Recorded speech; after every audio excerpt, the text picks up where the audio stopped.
Olá pessoal, sejam todos bem-vindos a mais essa videoaula de Química Orgânica Experimental. E o nosso próximo experimento vai ser de destilação simples e destilação fracionada. Então eu vou falar para vocês sobre esse processo de separação de mistura, que é chamado de destilação simples e destilação fracionada. Agora, essas misturas não são misturas quaisquer não, que a gente vai falar aqui nessa videoaula. É uma mistura bem específica, vai ser uma mistura de um líquido com outro líquido ou de um líquido com um sólido não volátil. Então vamos aqui, num primeiro momento, eu quero que vocês saibam diferenciar o aparato de fazer a destilação simples, que é esse aqui, ó, à esquerda, e esse outro aparato aqui é o de fazer destilação fracionada. Eu vou explicar qual a diferença entre os dois, como que se dá esse processo de destilação. Mas antes eu queria mostrar para você aqui, ó, com detalhe, como que é o nome de cada um desses aparatos para fazer destilação simples. Então tem aqui, ó, o balão coletor, tem esse adaptador de vácuo aqui, ó. Aqui a gente faz vácuo quando for necessário, não é em todo o processo que precisa fazer esse vácuo não, só quando for necessário.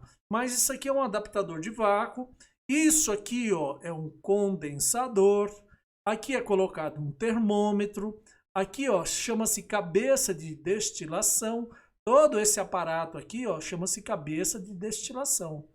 Já isso aqui, ó, esse aqui, ó, é o balão de destilação e aqui é a manta de aquecimento. Agora tem um detalhe importante sobre esse termômetro. E qual que é? É esse aqui, ó. Em que altura que devemos deixar o termômetro? Você vai deixar da seguinte maneira. O finalzinho do bulbo aqui, ó. Aqui é o início do bulbo, aqui é o final do bulbo. Ele tem que ficar aqui, ó, mais ou menos tangente a essa curva aqui, tá bom? É isso que tem que acontecer com o termômetro. Mas vamos voltar lá para os dois aparatos.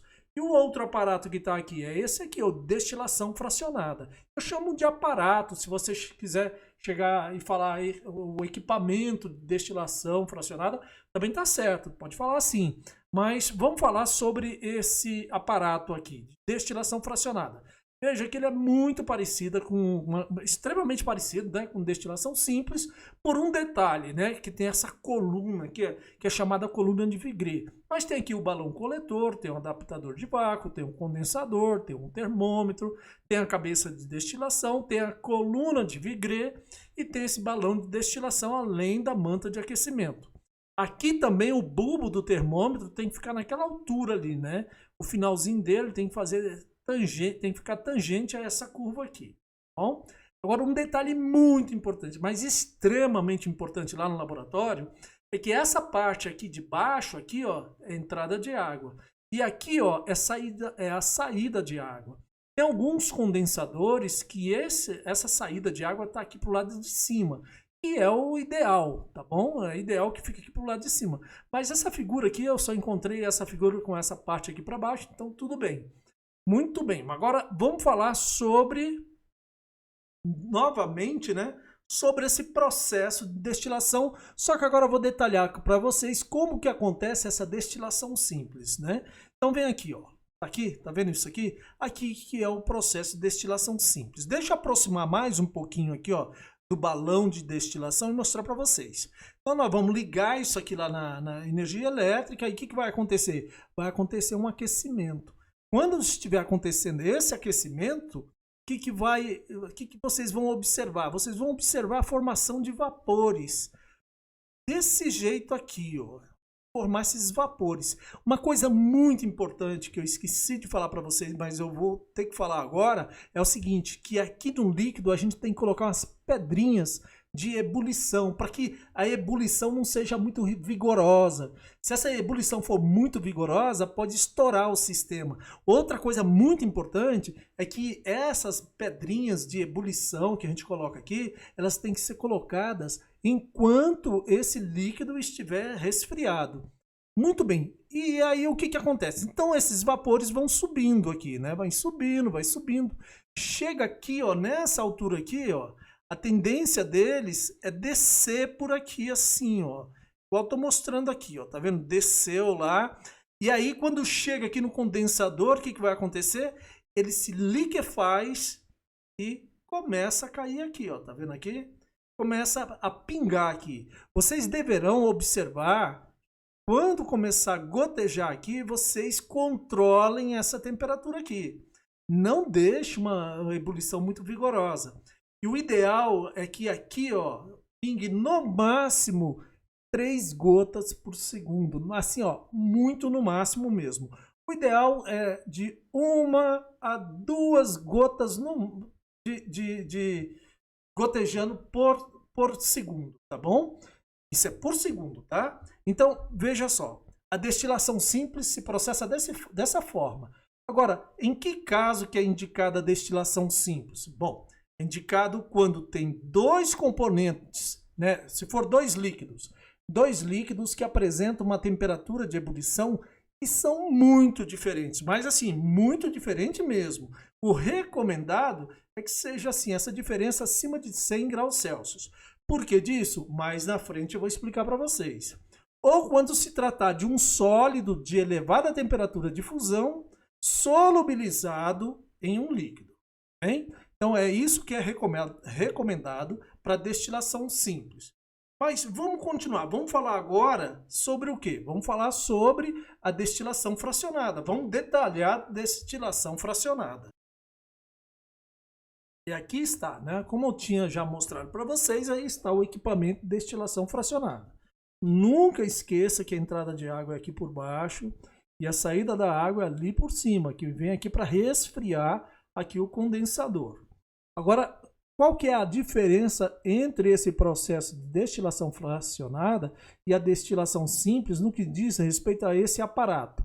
É a presença dessa coluna aqui, a coluna de destilação. Nesse caso aqui é chamado de coluna de Vigreux. Deixa eu detalhar aqui para vocês como que é essa coluna de Vigreux aqui, né? Aqui está ela. Isso aqui eu fiz aqui no desenho aqui no PowerPoint mesmo, então não ficou muito legal. Aqui diz mais parecido com a realidade. Perceba vocês que é o seguinte, né? Que como é que faz isso aqui? Se vocês verem isso aqui ao vivo lá no laboratório, vocês vão perceber que é o seguinte, isso aqui é como se você estivesse enfiando uma agulha no vidro e esse vidro entrou para dentro. Imagina assim você colocando o dedo numa bexiga e empurrando a bexiga para dentro. É desse jeito isso aqui. Agora, isso aqui ó, fica de frente para esse, só que tem um aqui na frente e outro lá atrás. E aqui ó, faz um ângulozinho de mais ou menos 45 graus, tá? Então isso aqui é a coluna de Vigreux. É a mais utilizada nos laboratórios de ensino. Tem também uma coluna que ela é desse jeito aqui. Como é que é? Ela é toda feita de vidro, igual a coluna de Vigreux, só que tem um detalhe. Ao invés de fazer essas entranhas aqui, né, digamos assim, essas entranhas, faz o quê? Coloca esferas de vidro aqui dentro. E para essas esferas não cair por aqui, coloca uma limalha de aço inox aqui embaixo, para essas pedrinhas não cair aqui por esse buraco aqui, tá? Essa rosca esmerilhada aqui, que a gente chama isso de rosca esmerilhada, né? Esmerilhada. E aqui assim uma outra coluna que é preenchida não por esferas, mas sim por esses tubos aqui, que a gente chama de tubos de vidros, né? É um nome simples, esfera de vidro e tubo de vidro. Então enche a coluna com esses tubos de vidro e pronto, acabou. Então isso aqui é muito utilizado em laboratório, tá bom? Vocês vão ver que lá no nosso laboratório a gente vai usar essa aqui, que é a coluna de Vigreux. Tá, mas vamos voltar aqui. Como que é o processo de destilação fracionada? Então o processo é muito parecido com o processo de destilação simples. Novamente a gente liga o aquecimento aqui na manta de aquecimento, nunca esquecer de colocar as pedrinhas de ebulição aqui, e aí o que vai acontecer? Vai formar, qual outro caso, vai formar os vapores. Esses vapores vão subindo, vão subindo, vão subindo, vai chegar aqui no termômetro. Vocês podem até reparar quando vocês forem fazer essa aula, que esse termômetro aqui, ó, quando ele começa a chegar os vapores nele, há um aumento significativo aqui na temperatura que vocês vão registrar aqui nesse termômetro. Aí o que acontece? Chegando aqui, ele vem aqui para o condensador, igual vocês estão vendo ali. Chegou ali no condensador, esses vapores começam a condensar e vão formar gotículas aqui desse material que está sendo separado. Então é assim que acontece. Muito bem, agora eu queria mostrar uma outra coisa para vocês aqui bem interessante. Qual que é, o que acontece nessa coluna aqui, né? Qual que é a função dessa coluna? Vocês vão reparar que vão formar gotículas da mistura aqui, do solvente, que for mais volátil. Vão formar essas gotículas que vocês estão vendo aqui, tá? Então quer dizer o seguinte, essas gotículas elas vão ser formadas, mas por conta desses vapores estarem muito aquecidos, essas gotículas elas evaporam novamente. Mas em que caso que é indicada a destilação fracionada? Ela é indicado sempre que você tiver a mistura de dois solventes que apresentam pontos de ebulição ou temperaturas de ebulição não diferente de tipo 80 graus, 90 graus, inferior a 100 graus, sempre é indicada essa destilação fracionada. Por exemplo, etanol-água. A mistura etanol-água é indicado uma destilação fracionada, tá? Nunca uma destilação simples. Mas e sobre essa coluna aqui, qual que é a teoria que está relacionada com esse processo de destilação simples e a destilação fracionada? É sobre essa teoria que eu vou falar agora com vocês, tá? Então vamos para lá. E aqui está. Isso que eu vou montar para vocês se chama diagrama de fases. Como que é esse diagrama de fases? Então deixa eu antes mostrar para vocês bem assim. E é o seguinte, o que é isso aqui? Isso aqui é temperatura. Temperatura de uma mistura qualquer ou de uma substância pura qualquer. Tá? Isso aqui também é temperatura. Tudo que vai aparecer aqui, ó, vai ser temperatura. Tudo que aparecer aqui vai ser temperatura. E o que é isso aqui? Ó? Vi que tem dois conjuntos de números aqui embaixo. O que é isso aqui? Isso aqui é o componente de uma mistura, que eu chamei de componente A. E isso aqui, ó, eu chamei de componente B. É o percentual em mol de A de B. Mas esse percentual em mol é o mais comum. Pode ser um percentual em massa, pode ser percentual em volume, enfim, pode ser qualquer forma de expressar um percentual. Só que o mais comum é percentual em mol, que a gente também pode chamar de fração molar. Então tá. Agora, olha só aqui, ó. Quando eu estou aqui ó, em cima do 100 aqui, zero desse aqui, significa que o A está puro. E aí a gente vai andar em cima dessa linha aqui, tá bom? Isso aqui, então, é para o componente A puro. E do outro lado, tá aqui, ó, o componente B puro. Então tá, ok. Agora, veja só o que eu vou fazer. Vou fazer o seguinte. Eu vou colocar aqui, ó, essa figura. Tá? O que é isso, professor? Já já vocês vão entender. Aqui, ó, que está em azul, sempre vai estar na fase líquida. O que significa isso? Significa o seguinte. Se eu tiver, por exemplo, uma mistura de 60% de A com 40% de B, e tiver nessa temperatura aqui, ó, de 50 graus Celsius, ele vai estar em ebulição ou vai estar na fase de vapor? Nenhum, nem outro. Ele vai estar a 50 graus Celsius. Ele não vai estar fervendo. Aí você vai aumentando a temperatura. Quando é que ele ferve? Quando chegar nesse ponto aqui, ó, em cima dessa linha onde eu estou passando o cursor, qualquer uma dessas composições começa a ferver, entra em ebulição. Agora o detalhe aqui, ó, se tiver aqui em cima dessa linha, vai estar 100% B. Então aqui, ó, nesse ponto aqui é a temperatura de ebulição do líquido B. E nesse ponto aqui, ó, vai estar 100% A, vai ser a temperatura de ebulição de A. Outra coisa muito importante, o que é? Que aqui em cima, que está aparecendo aqui, ó, vai ser a composição dos vapores. Lembra que ainda há pouco eu falei para vocês bem assim, que na destilação simples ou na destilação fracionada, a gente aquece, ele entra em ebulição e forma os vapores? Qual vai ser a composição do vapor? Vai ser aqui em cima que a gente vai descobrir. Eu vou colocar aqui como exemplo isso aqui, ó. Vamos supor o seguinte, que eu tenho uma mistura de A com B, que eu chamei de mistura W, em que tem 20% de A e 80% de B. Então a gente começa a aquecer, o B vai aquecendo, vai aquecendo, vai aquecendo, igual eu mostrei aqui, ó, nessa linha pontilhada aqui. Quando chega nesse ponto aqui, ó, tá vendo esse ponto aqui, ó, eu chamei de T, essa aqui, ó, é a temperatura de ebulição dessa mistura W. Bem? Muito bem. Então tá, então essa aqui, ó, é a temperatura de ebulição. Qual é a composição desse líquido que está fervendo? 20% de A e 80% de B. Ok. Agora, ele está fervendo e está gerando vapores. Qual seria a composição do vapor? Aí você vai pegar uma régua e vai fazer uma linha horizontal nessa direção aqui, ó. Essa vai ser a composição do vapor dessa mistura W.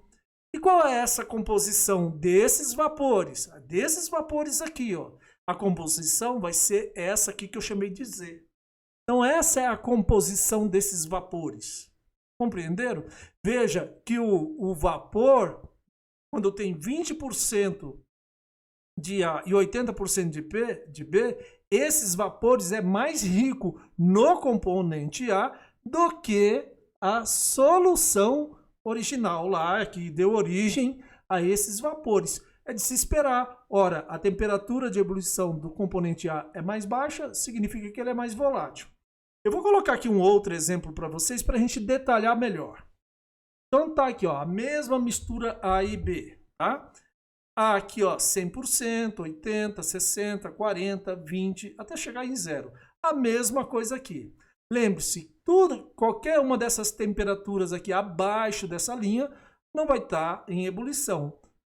Ele entra em ebulição quando chega nesse ponto aqui. Então tá. Então, vamos explicar para vocês o que acontece. Veja só, nós vamos partir do seguinte. Vamos partir dessa mistura aqui, ó.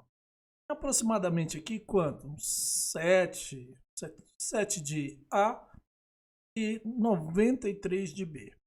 Então você aquece, vai aquecendo. Quando chega aqui em cima, ó, ele entra em ebulição. Ao entrar em ebulição, vai gerar vapor. Qual vai ser a composição desse vapor? Vai ser essa composição aqui. Eu vou chamar aqui, ó, tá vendo? É essa composição. Veja que ficou mais rico em A. Tá? Esses vapores aqui têm essa composição. E se esses vapores condensam, na hora que ele condensa com essa composição. Veja que está mais rico em A e mais pobre em B do que o líquido de partida. Aí o que vai acontecer?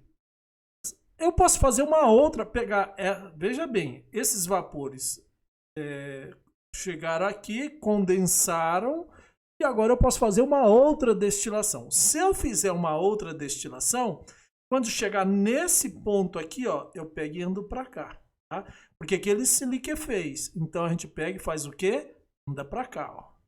Agora, nova composição. Veja só, deixa eu lembrar vocês. Eu fiz uma destilação, aí ele evaporou. Essa era a composição do vapor. Aí chegou aqui, o que aconteceu? Eu resfriei esses vapores e ele condensou.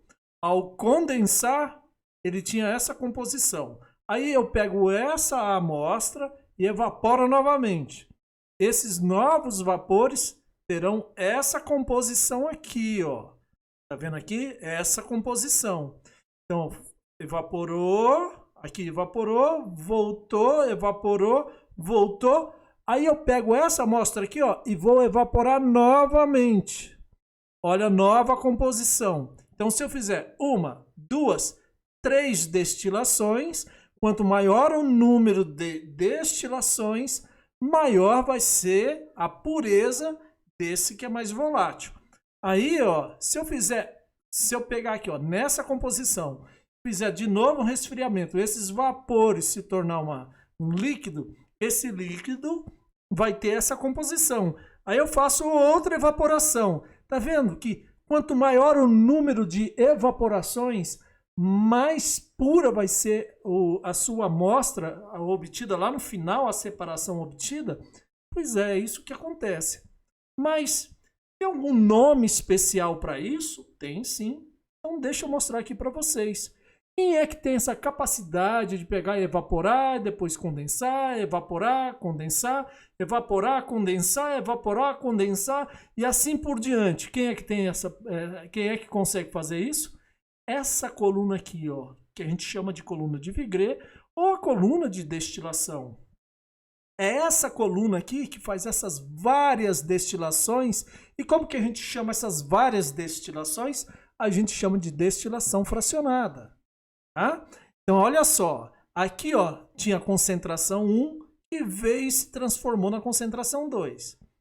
Aí, evaporou de novo, virou uma concentração 3. Evaporou de novo, virou uma concentração 4. Como que é chamado isso? Como é que é chamado essas várias destilações que podem ser feitas aqui? Ó. Aqui foi feita uma destilação, a segunda, a terceira. A gente chama isso de pratos teóricos. Esses pratos teóricos são as quantas possíveis destilações podemos fazer numa coluna de destilação fracionada. Só para vocês terem uma ideia, né? Vocês saberem assim mais ou menos, é o seguinte. Quanto maior for a diferença da temperatura de ebulição entre a substância A e a substância B, menor vai ser o número de pratos teóricos necessários para promover uma destilação. Lembra ainda há pouco eu falei para vocês bem assim, ó, na destilação simples, quem é que é recomendado para fazer destilação simples? Quais são as misturas? Aí eu falei bem assim, são misturas em que a temperatura de ebulição, a diferença da temperatura de ebulição dos dois solventes seja superior a 100 graus Celsius. Se for superior a 100 graus Celsius, se eu tiver um líquido ali que ferve a 50 graus, o outro ferve a 170, aí você pode fazer uma destilação simples, porque só vai precisar de um prato teórico. Está aqui, ó, o número de pratos teóricos necessários. Agora, se for assim, ó, a diferença de temperatura for de 72 graus Celsius, aí precisa fazer numa coluna de destilação fracionada. Porque é só na coluna de destilação fracionada que é possível fazer várias destilações. Você pode até fazer uma destilação simples, mas você vai ter que coletar e fazer de novo, coletar e fazer de novo. Aí dá muito trabalho. Essas várias destilações, quem faz? A coluna de destilação fracionada. Só para vocês saberem, né? Quanto menor for essa diferença das temperaturas de ebulição do líquido A com o líquido B, maior vai ser a quantidade de pratos teóricos, ou seja, maior número de destilações a serem feitas para promover uma boa separação. Veja só, quando tem dois líquidos de temperatura de ebulição muito próximos, você precisa de 100 pratos teóricos. Bom, deixa eu só mostrar aqui para vocês novamente, né? Então tá aqui, ó, a destilação simples e a destilação fracionada. E aqui está o número de pratos teóricos que é possível fazer aqui, ó, nessa coluna aqui, por exemplo. E quanto mais alta for uma coluna de destilação fracionada, maior vai ser o número de pratos teóricos possíveis nessa coluna, tá bem? Então eu queria que vocês entendessem isso de maneira bem clara, bem tranquila. Muito bem, pessoal. E o que mais eu tenho para falar para vocês? E aqui está, ó. Eu queria mostrar isso aqui para vocês. Mas não olhe com espanto para isso, não. Isso aqui são aquelas misturas que a gente chama de misturas azeotrópicas. Muito bem, tem misturas em que você consegue elevar a temperatura de ebulição numa determinada mistura, assim, ó, tipo assim, numa determinada composição. Essa seria a palavra mais adequada. Numa determinada composição aqui, você consegue elevar a temperatura de ebulição dessa mistura. Lembre-se que nesse ponto aqui, ó, seria o componente A puro. Nesse outro ponto aqui, ó, seria o componente B puro. E esse ponto aqui, ó, que está acima do A puro e do B puro, a gente chama de diagrama. Nesse diagrama aqui, ó, com ponto, mistura com ponto de ebulição máxima. Por quê? Está maior que a substância A pura e a substância B pura. Mas pode acontecer também isso aqui, ó, em que a temperatura de ebulição dessa mistura aqui, ó, dessa composição da mistura é menor do que a temperatura de ebulição, nesse caso aqui, o etanol puro, e aqui, ó, a água pura. Aqui seria ao nível do mar 100 graus Celsius, isso aqui 78,4. E aqui, ó, tem uma composição etanol-água que apresenta temperatura de ebulição inferior à temperatura de ebulição do etanol puro e da água pura. Então, vamos dar uma olhada aqui nesse primeiro caso, né, que é o caso da mistura etanol-água. Então, vamos lá, vamos ver isso aqui. Então, aqui está. Lembre-se, isso aqui seria água pura, isso aqui seria etanol puro. Se eu tiver com essa composição aqui, por exemplo, essa composição aqui, ó, em que tem pouco álcool e bastante água, exemplo, uma cerveja, né? Tem outros componentes, mas vamos falar assim, ó, algo em torno de 10% de etanol e 90% de água, tá? Vamos supor essa composição. Então, isso aqui ó, vai ferver abaixo de 100 graus Celsius. Nesse ponto aqui começa a ferver. E esses vapores serão ricos em etanol em relação à mistura no estado líquido. Aí o que vai acontecer? Vai se condensar, se tiver lá na coluna de fracionamento, vai condensar nessa composição. Se eu continuar fazendo as destilações lá na coluna de destilação, o que vai acontecer? De novo, vai enriquecer essa mistura em etanol. E de novo, vai se condensar aqui. Aí, olhe bem aqui assim, ó. Tá vendo? Quase não dá para enxergar aqui, ó, uma setinha aqui. Essa mistura aqui, ó, que corresponde a 95,6% de etanol em água, é aquela mistura que a gente chama de mistura azeotrópica.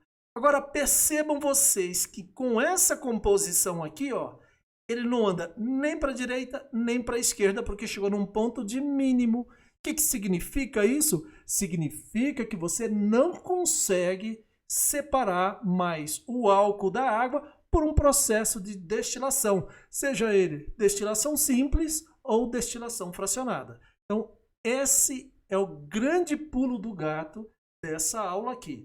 Por que não é mais possível separar misturas de etanol-água com 95,6% de etanol? Porque atingiu aquele ponto que a gente chama de ponto azeotrópico. Bom, agora, e no outro caso, vamos voltar aqui, que é esse caso aqui. Como que funciona? Bom, então, vamos ver. É quase a mesma coisa, ó. Se você tiver uma mistura dessa aqui, ó, se você tiver aqui, ó, nesse lado aqui, a gente nunca vai chegar nisso aqui, ó. Se você tiver aqui, o que vai acontecer? Você vai aquecer, né, com essa composição dessa mistura, vai aquecer, chegando aqui vai evaporar, os vapores terão essa composição. Depois resfria, aumenta de novo, resfria, evapora, resfria, evapora. Agora com essa composição, veja, perceba vocês, quando eu tenho esse ponto de máximo, eu consigo fugir desse ponto aqui, ó, que inviabiliza a separação. Tá? Então, essa separação aqui só não é possível se você tiver essa composição especificamente. Alguns exemplos dessa mistura aqui com ponto de ebulição máxima são esses exemplos aqui, ó, esses azeótropos aqui. Acetona, cloroforme,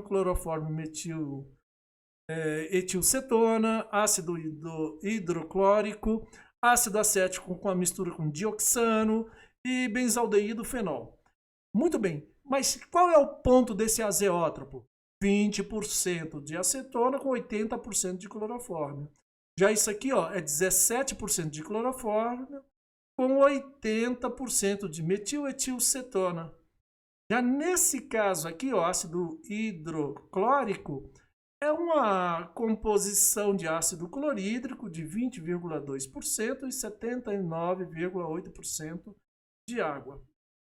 E assim por diante, ó. Se você tiver uma mistura ácido acético dioxano, você não consegue separar essa mistura quando você tiver 77% de ácido acético com 23% de dioxano. E essas temperaturas de ebulição aqui, ó, são essas temperaturas que vai estar aqui, ó, nesse ponto aqui. Professor, em relação àquele outro, esse aqui, ó, esse diagrama aqui, qual o grande exemplo? Bom, o grande exemplo é a mistura etanol-água, bom?